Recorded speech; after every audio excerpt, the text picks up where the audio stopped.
Ano lang niya, super simple lang, pero look at that, guys. Hindi mo expected na may ganito kagandang place dito, guys. Ayun o. Normal na may mga dahon kasi may mga puno, pero clear, malinis, tsaka running water. Meron din doon sa taas. Ang sarap talaga ng gising kapag nasa tapat ka ng dagat. As in talagang nakaka-refresh.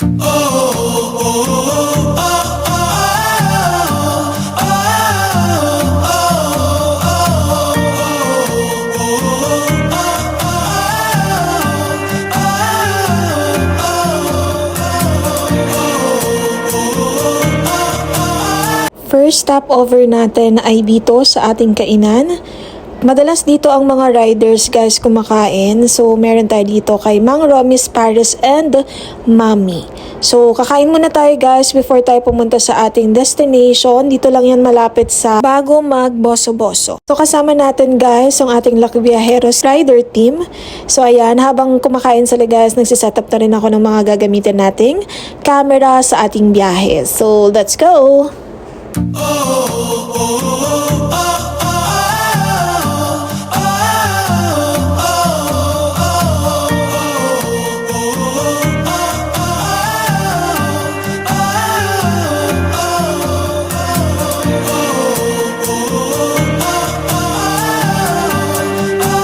So, dito tayo napadpad, guys, sa Mountainscape Beach Camp. So, dito lang yan malapit sa Real, Quezon. Hindi na ako nakapag-video pagdating dahil nalobat yung phone. Ngunit kailangang malamahan. Sana'y makapag, sana'y matapos na di makapag-umpisa. Wow!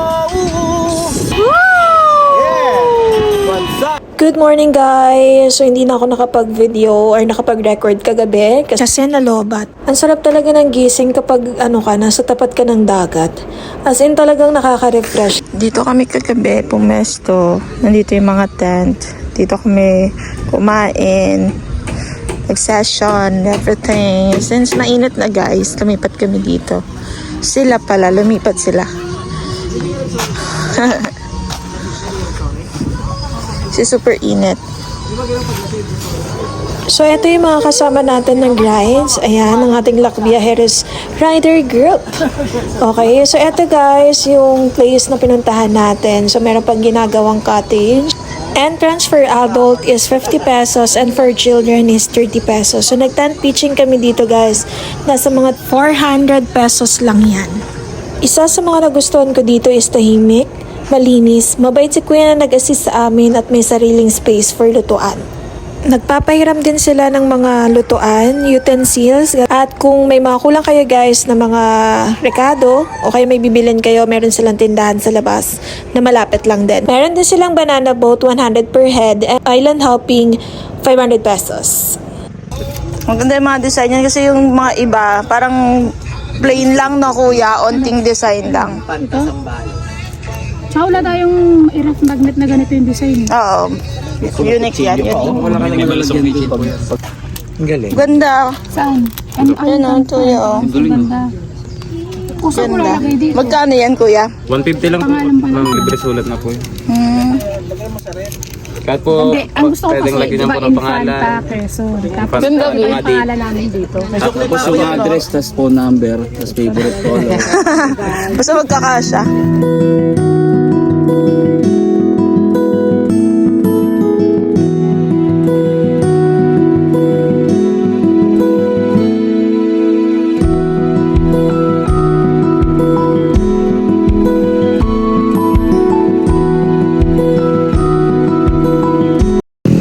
So bumabiyahe kami kanina, naghahanap kami ng masiswimmingan kasi nga super crowded sa mga napuntahan namin. So nakita ko tong open for swimming.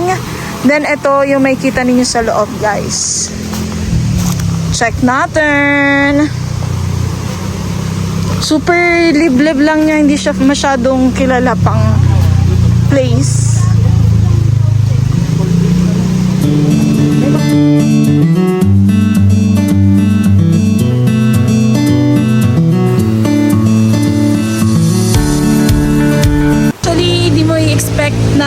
kaganda pala yung place dito, guys. Ayan.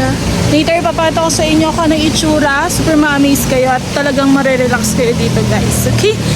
Kami lang tao dito, actually. Yes, hindi kasi siya super kitang-kita na may masuswimmingan dito, no? Hidden Wala- paradise. Yeah, super hidden paradise. Wala kayo makikita na tarpaulin or something. Ganun. Ito yung CR.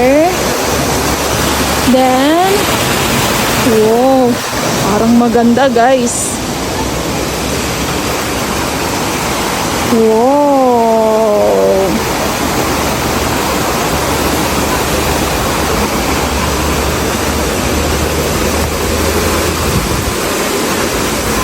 Super, ano lang niya, super simple lang, pero look at that, guys. Hindi mo expected na may ganito kagandang place dito, guys. Ayun, oh. Normal na may mga dahon kasi may mga puno. Pero clear, malinis, tsaka running water. Ah, meron din doon sa taas. Ilalim ba yan? Oh, may nakita lang akong maliit na cart na nakalagay open for swimming.